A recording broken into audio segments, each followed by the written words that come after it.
Bob Maloney from My MMA News, and I am talking to my buddy, heavyweight Patrick Brady. Patrick Brady's making his pro debut coming up. Before we get into all that, Pat, good morning, man. Great to see you. How you feeling? Beard's looking good. Yeah. What's up, Bobby? All good, man. I feel great. I feel good. I'm ready. You know, I just get in the mode where I'm ready to fight tomorrow, and it becomes a waiting game. So I'm ready to go. Well, Pat has, gotten into the sport late, but he had a boxing background, and he's been to a couple of different places. He's settled in now at Martinez BJJ, who has a boatload of big guys. I know Will gave you credit for bringing in a couple guys too. So tell me a little bit about Camp, who's over there kicking your ass and making sure you're ready to go in. Yeah, so our little crew has become sort of like the big guy crew over there at Martinez. We've developed some big bodies between myself, Ryan Appleby, Chris Dawkins, obviously. Kyle's a big body.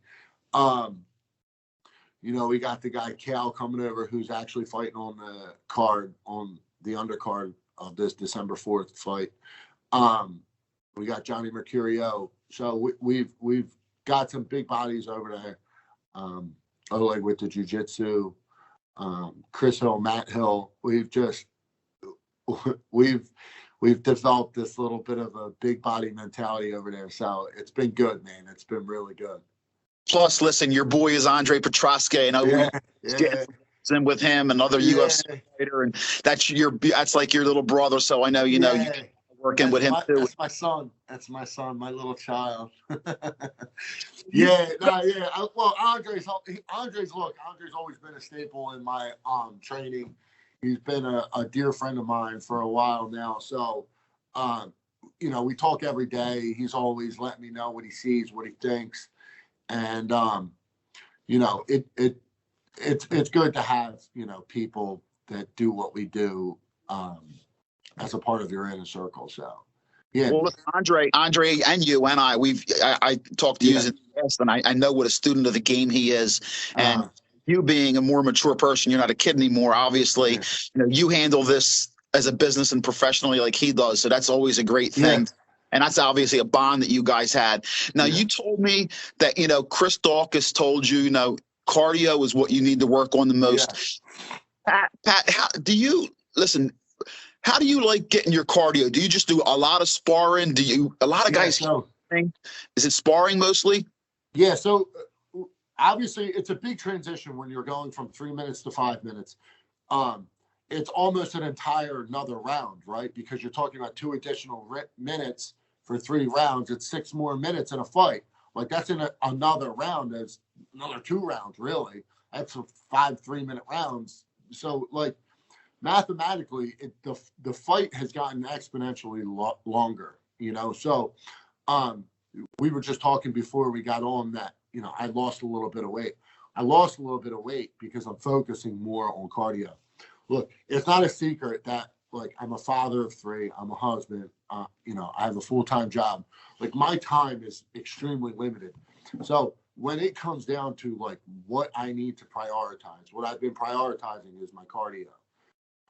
And that's why I'm losing a little bit of weight because I'm on the assault bike. I'm on the heavy bag.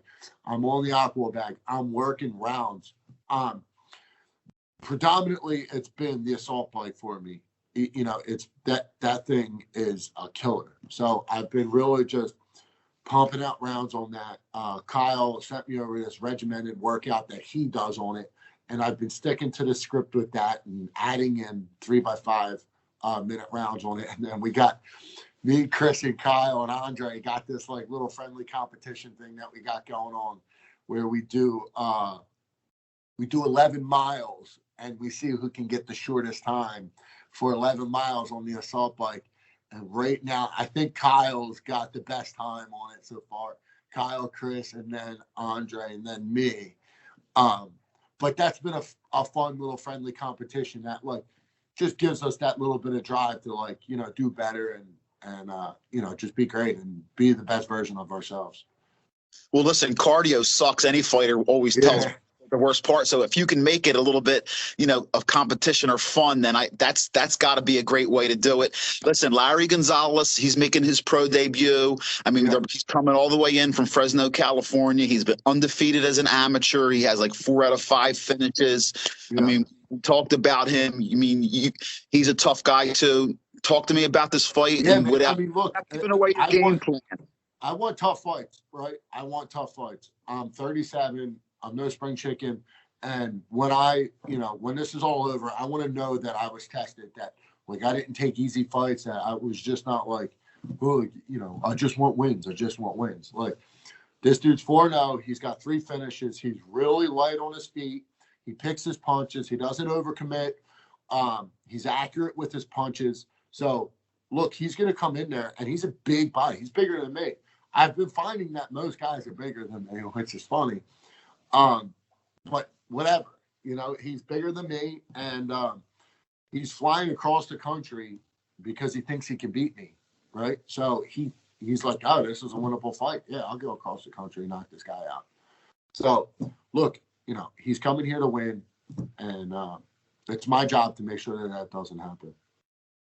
Well, listen, let's talk about somebody else whose job that is to make sure it doesn't happen, and somebody who, you've come to respect gratefully, somebody who I have always had the utmost respect for, and that's your head coach, Will Martinez. Listen, he's not just one of the best coaches regionally in Philadelphia. Will Martinez is one of the best coaches in the sport. He's succeeded in the cage himself. He's a phenomenal grappler. He's also very intelligent and fight. Talk to me about what we were talking about before. When you were actually in the cage, you worked the corner at the UFC for heavyweight Chris Daukaus, who's a monster right now, and you got to see, firsthand Will's, watching a fight and giving adjustments to his fighter. Tell me a little bit about that, because that was awesome. Yeah, I mean, look, Will, I got to witness in real time at T-Mobile Arena on UFC 269 when Chris knocked out the number 7 in the world, Shamil. I got to witness Will see things in real time, right?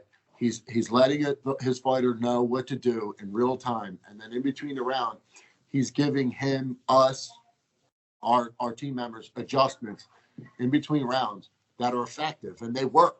And, I mean, you're not really going to get that in too many places. Like, everyone has an idea on what they think is going to work, but Will sees it, and he breaks it down, and he relays the message. And it's been extremely effective. I mean, we're winning, and we're everything is going really well. So we hope to just kind of maintain that and keep moving forward. But yes, Will is the key ingredient in the entire recipe. Well, listen, Will, when he fought, was at 145. We won't even talk about what his weight is now, but you still have. It doesn't matter because his pressure is ridiculous. So even though you have 50 or 60 pounds on him, he still gets down and dirty and rolls with you. Oh yeah, absolutely. Will straps up, man. Will puts the gloves on. He puts the shitties on.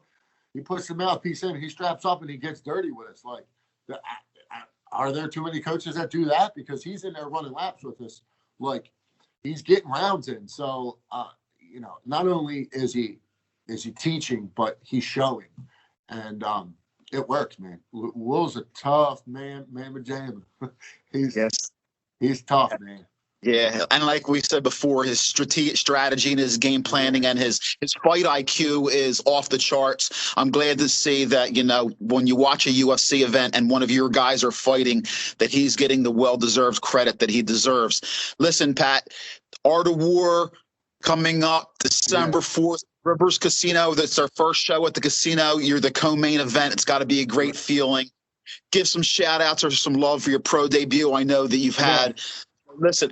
One of the great things about this sport is seeing guys like game fans. Like when you first started, your social media was okay, but now when I follow you, you see so many more fans have filtered onto your page. You have so many more people rooting for you. You've basically, and it's not just because you're a good dude, but because you fight an exciting style. You go in there. Some of the fights you have had already have been freaking crazy, epic, awesome fights. There's nobody sitting in their seat. Everybody's on their feet. So give some shout outs or some love to anybody you want, my man. Yeah, so some of my sponsors, Apollo Used Cars in Sewell, New Jersey, Great used car lot. They have beautiful, beautiful cars. I don't even like using the expression used car lot because these are nice, high-end, beautiful, beautiful cars. You know, those guys have been great. They're taking care of me. Antrim Electric, Ace Concrete, Executive Tree. If you need a tree cut down, call Executive Tree. Jeremy Sirkin over there. Performance Meal Prep, again, helping me with slimming down. You know, cleaning up my diet. Performance Meal Prep has really been there for me. Mama Sportswear, Kappa's Pork and Sausage, Antrim Electric, mentioned them. Beck Roofing, Gem Beck Realty, State Road Supply, Fire Beast Jerky, Richie Wine Line Plumbing, Worldwide Restoration, water damage, smoke damage, fire damage, Coal Worldwide Restoration, Primal Nutrition, you know our boys over at Primal, MMA Tico, the Cage Side Show, Will over there. He's got a great high-end podcast show. Sarcasm Podcast, those guys have been awesome, man. Those guys run a great, funny show, real lighthearted, and they just kick it over there. And then My MMA News, and then, of course, the website that we're pushing to help a friend of our family who is battling breast cancer right now is PhillyMMAcares.com. So you can go on that website, donate and help. And we still have the raffle tickets available for the UFC Fight Week gear bag that's signed by all of the current Philadelphia UFC fighters, including Paul Felder.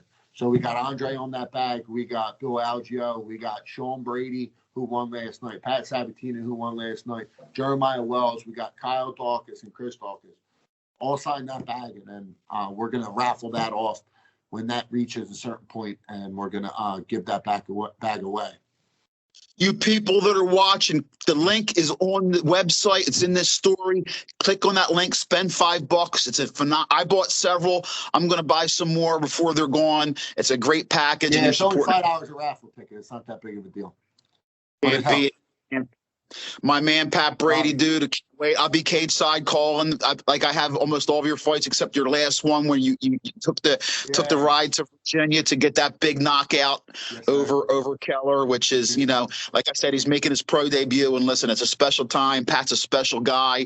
He's a father of 3, including one who's still newborn. His wife Kirsten. Thank you, Kirsten, for setting this up. You're a sweetheart. And listen. Listen, the families of the fighters really are the ones who don't get the recognition because they're the ones who have to sacrifice. They sacrifice, and you know what, man?